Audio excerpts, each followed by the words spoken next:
Good morning and welcome to all. Congratulations for braving such an early time this morning. As college students, this might be a little bit difficult for us. But I'd like to thank everyone for coming out today and good morning. My name is Leandro Knight. I'm a junior at Earlham College. I'm an economics and international studies double major, Spanish minor, from Barbados.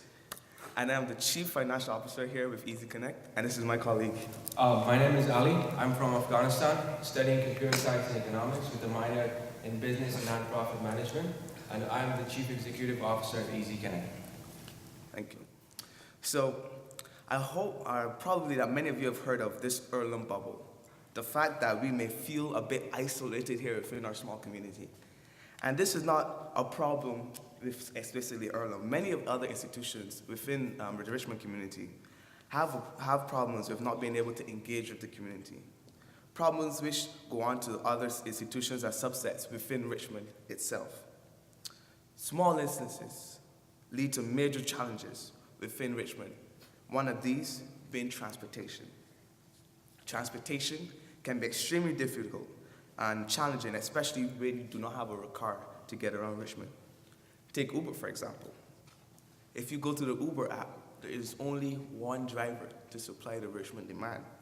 And it's amazing seeing him or her zip between various locations trying to fulfill this demand. And only one person can do so much. There might be two taxi services here in Richmond, but one, Richmond Taxi, only services between Richmond and other small cities, and not within Richmond itself. And Depot Taxi is held back by a limited amount of drivers and vehicles, which usually lead to a fixed demand. They usually have a fixed demand, making them inflexible to changes or the demands within the city. Roseview Transit has been trying to compensate and pick up the slack that is here within Richmond. However, they're held back by major issues, most notably a system that they've been using for the past 50 years, making them fall behind in terms of modern transportation. This transportation system shouldn't be just about taking individuals from point A to point B, but rather it should be about connecting Richmond together. It should be about helping nourishing businesses and keeping city alive. Several economic studies link economic development and prosperity to transportation. Based on research I conducted last summer, I found out that about 80% of businesses in downtown are failing, partly due to not enough foot traffic in downtown. On the other hand, a survey conducted by Richmond Chamber of Commerce found out that 1 out of 3 main reasons why an individual in Richmond, Indiana drops out of college or work is due to lack of a good transportation system. At Easy Connect, we have worked closely with City and the Mayor and spent significant time with the community members. We have found the solution. We are not planning to compete with the existing resources, but rather to integrate them with our system to work together to create an efficient transportation system in Richmond. We will partner with Roseview Transit and integrate Depot and Richmond Taxi to our system. Our goal is to bridge the gap between customers and Roseview. We want to increase the ridership and cut the operational costs, all as an effort to connect Richmond together. Now, let's move on to the problems of Roseview Transit. As we said, they're suffering from issues and a system that they've been using for the past 50 years. And let's start with at this point. First of all, Roseview Transit does not run past 5 p.m. This inhibits individuals from getting around. And it actually encourages people to stay at home and not to engage with the community. We as college students, we love to be out past 5 p.m. and all into the night. So this is a major hindrance for us and for wider community members to get out and interact with each other past the usual work schedule. It doesn't run on Sundays, which is a deterrent, again, to get out of your homes and especially to your places of worship that you may like to go on Sundays. Payment is the same way it has been done for the past 50 years. No online payment, no debit card, no credit card, no PayPal. Passes need to be bought at municipal buildings instead of online. So imagine if you would like to buy a pass, you actually have to go to the government municipal building to get one. And you're out of luck if you do not have exact change. The bus schedule is confusing and it's difficult to understand. Routes and times and bus stop locations are difficult to find, hidden between the clutter of the internet on a very uninteractive Roseville Transit website. Their limited market presence leads to the fact that no one knows what Roseville Transit is. This is a gap between Roseville and the community, which we hope to bridge with our platform, Easy Connect. Based on the survey we've conducted among students and community members, 90% said that they have never used Roseville Transit. Many of those had said that they've never even heard of Roseville Transit. 80% said that they would love to see the system run until midnight at least. And almost all of them said that they would like to see it open on Sundays. With that being said, our country breakdown of action plan is as follows. The first step is to implement an express route between 5 to 12 p.m. Based on the survey that we conducted, we found out that most of our customers will want to go to downtown, Walmart, Ozarks, Mall, and the bowling arena. These are the major parts that our transportation system and this express route will hit every time after between 5 and 12 p.m. Second step, we'll add more bus stops, especially near college campuses, to catch that extra demand that we hope to get once our system is running and we replace the shuttle services that the 4 colleges are offering right now. An important part of our system is integrating technology to this over 50-year-old system. First step is going to be adding GPS tracking devices to the buses that we have. This will transmit real-time locations of these buses to us. We'll create a user-friendly website. This will show a comprehensive map of the bus stops in Richmond that will allow our customers to see a real-time location of the buses in the town. We will have separate accounts for all our customers. When you go to the website, our customers will have their own accounts that will enable them to, through that account, to pay for the monthly, weekly, or daily passes. And they can use the conventional payment methods of this time, including checking accounts and PayPal and whatnot. They will also, through their specific accounts, be able to keep a record of the rides they have taken and also the payments they have made so far. Another important component of integrating technology to this system is creating a mobile application. We'll have both Android and iOS application. It will have the same features as our website, that being the tracking, the map, the payment method, and also an extensive schedule of the buses and the bus stop. We want our mobile application to be a one-stop solution to transportation problem in Richmond. Our customers will be able to check the schedule for the Roseville Transit and track the buses. If it's not working for them, they will be able to call Richmond or Depot Taxi. And we're hoping to integrate Lyft and Uber should there be more drivers in town. We want our mobile application and our system to be more than just for transportation. We want it to be a tool to bridge the gap between the customers and Roseville. This will, on one end, our customer, through our mobile application, will be able to interact with the city and the Roseville. They will be able to send feedback and rate our services. On the other hand, the city and the Roseville will be able to push notification through our mobile application. For example, should there be a route closed or there's construction, the Rose City and the city will easily be able to notify our customers of all those stuff. Our goal is to contribute to the economic development of Richmond and bringing the city together. Through our mobile application, we'll also be promoting businesses in downtown. We'll have a list of the restaurants and gaming places that are happening downtown. And we'll be able to notify our customers through notification about the deals or the coupons that are happening. Or if there are events in downtown happening, we'll be able to incentivize our customers through cutting the cost or offering them free rides. As we said, one of our goals is to cut the operational costs for Roseview. And that's going to happen through integration of technology.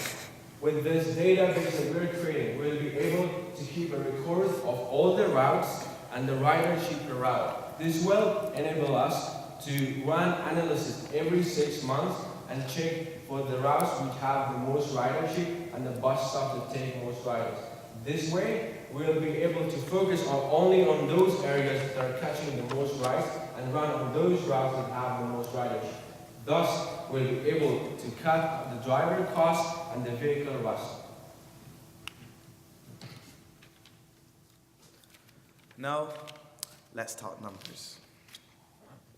Based on current estimates from current information from Roseview, we know that Roseview has a current ridership of about 800 to 900 individuals on a daily basis. This translates to 20,000 on a monthly or 230,000 yearly individual riders. With the first year projection, we believe that we can get this number up from the first year projections. With a modest growth of 15%, we believe that we can get the numbers anywhere to 900 to 950 daily rides, 22,000 per month, or 260,000 to 270,000 yearly. With the second year, we believe we can get this projected growth of 30%. Again, with the numbers up to 1,200 daily, 27,000 monthly, or 320,000 yearly rides. Our revenue from the riders at a rate of $1.50 per student and seniors, and $1.75 per civilians, and using the stated above projected increases in ridership, we believe that we can achieve a revenue stream of 380,000 yearly, or approximately, based on the projections of 30%, we believe that we can get anywhere from upwards of 380 to, let me get my numbers together. I didn't write it down properly. So currently they receive around 380,000 in yearly revenue. And based on our projected numbers, within the next 3 years, we believe we can get this up to 500 to 600,000 in yearly revenue. There we go. Another main source of income would be from our application on our website. Based on research that we have found, we believe we can get 15 cents per banner advertisements and $3 to $4 from video advertisements. And this will also include other additional sources of revenue through advertisements. The overall expected revenue from advertisements we expect to get from each person could be around $1.50, give or take. And based on projection rates of 25% of people in the first year using the application, we believe that we can get a yearly revenue of $122,000 approximately. For the following year, using 50% of individuals who use the application with this projection, we believe we can get that revenue up to $250,000 to $300,000 a year. And with the final yearly projection of 90% of individuals using the application and website who wouldn't use the application and website, we believe we can get an expected revenue of $400,000 to $500,000 in yearly revenue. In terms of costs, the efficiencies of using the system actually reduces costs on many platforms, and there's very limited implementation costs and monthly costs to implementing the system. In terms of costs, we will have implementation costs and a monthly cost. Implementation costs would be around $50 to $60 for the tracking units, summing to around $500 to $600 in total. And we will buy using the various 6 buses that implemented on the 6 buses they have, and buying 4 in reserve just to be safe in case anything goes wrong. Website startup and application startup, we expect to be around $2,000 each for labor fees, miscellaneous costs such as service, miscellaneous costs such as implementation of equipment and servers, etc., etc. Legal and miscellaneous fees sum to around $600. Monthly costs. With a salary of 1 or 2 individuals, depending on the quantity of work that we might have in that time, we believe will be around $4,000. Promotion of the application on Roseview to both the city and online be around $1,000 in a month, and the website and application maintenance adding to $500 to $550. Expense will go towards servers and equipment maintenance. Management costs such as rent, telephone, utilities, insurance, and the like will go to around a monthly cost of $750. We hope that the funds that we receive from this competition will be used to implement our express route and to aid in the startup costs of the business. For the past number of months, we have worked closely with Roseview and the city to identify the inefficiencies in the system. And we have spent a significant time with our customers, students, and the community members to identify the demand and their expectations. We have the potential to carry on this project, and we believe in the social and economic impact of it in Richmond. We, as Easy Connect, envision that next year, using our services, Richmond High School students will be able to take our buses and attend a business class at Earlham. And we envision that next year, Earlham students or IU students or Ivy Tech students be able to use our service on a Thursday night and go to downtown and play a game of backgammon and tabletop adventures. Thank And you. last, we would like to thank Jean, Roma, judges, especially Scott Underwood, for helping us with the numbers. We'd also like to thank the city and the mayor for working closely with us. And last but not least, thank the Innovation Center and especially Lily for helping us with the survey and extending this to the community members at Richmond. Thank you very much. Thank you.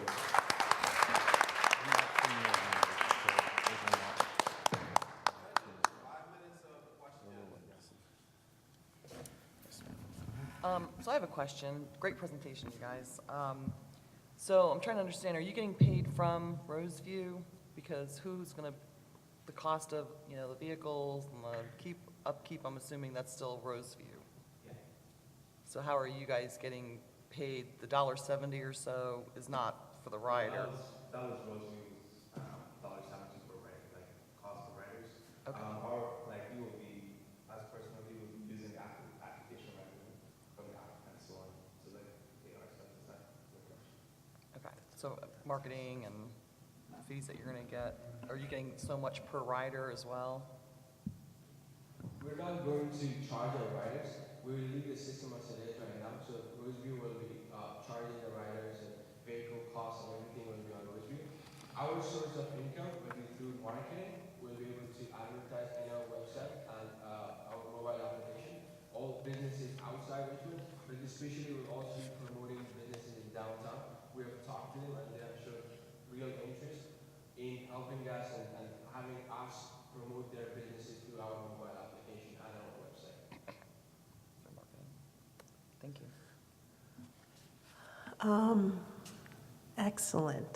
Excellent job. Very proud of you guys. I have 2 questions. One is tactical.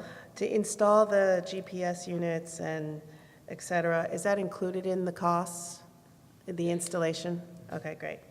Also, the thing that I found really intriguing about your business plan, you didn't touch on, was this sentence when you said that, that during peak times and late hours, you're going to create an interconnected Uber-like bus system where individuals can register to take specific time slots to run a particular route.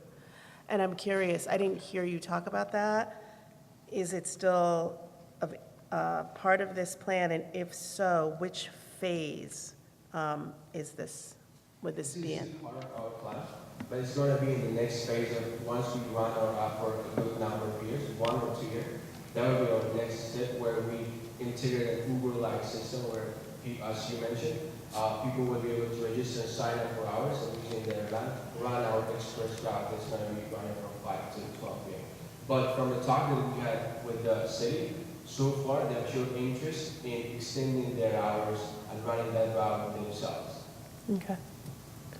Yeah.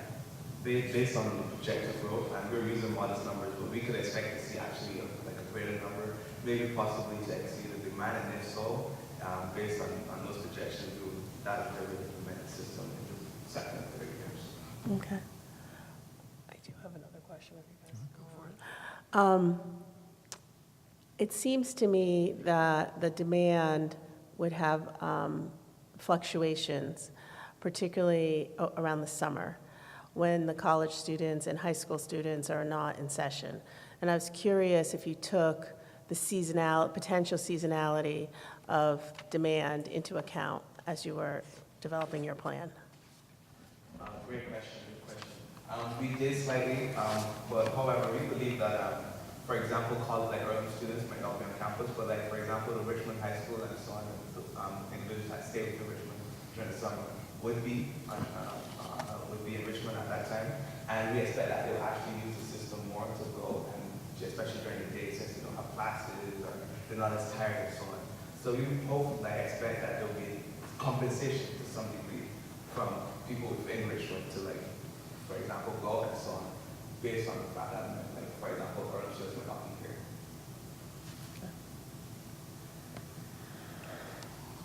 Any?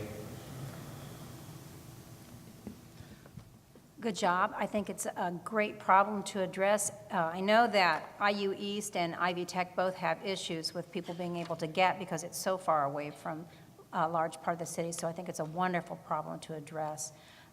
My question would be, did you look outside of Richmond and any other municipalities about this size and how they are approaching public transportation? Great question again. We did slightly, but we did not find anyone who, for example, had a revolutionary innovative way of tackling the problem. It's kind of being a problem that is, this is what comes with a small college town, and so on and so forth. But we don't think that should stop us in any way. We think that we can address this problem. We also did reach out and research other cities because we wanted our solution to be specialized and meet the specific needs of Richmond. We understand there are similar cities, but we want our system to specifically meet the demand of this place. But this is not to say that our solution will not be applicable in similar cities, and we are hoping that once we get the system running, we'll be able to reach out to other cities and offer the solution we have. Any other burning questions from the judges? Two compliments? Yes, please. Two compliments. I'll echo Gina and Peggy. The amount of growth from the beginning till now is staggering, so that you should be very proud of that. And secondly, I thought you did a really good job of defining and detailing the problem that you were trying to solve, which is very helpful for someone who's trying to understand what you're trying to do and then whether you do it or not. So great job. Thank you.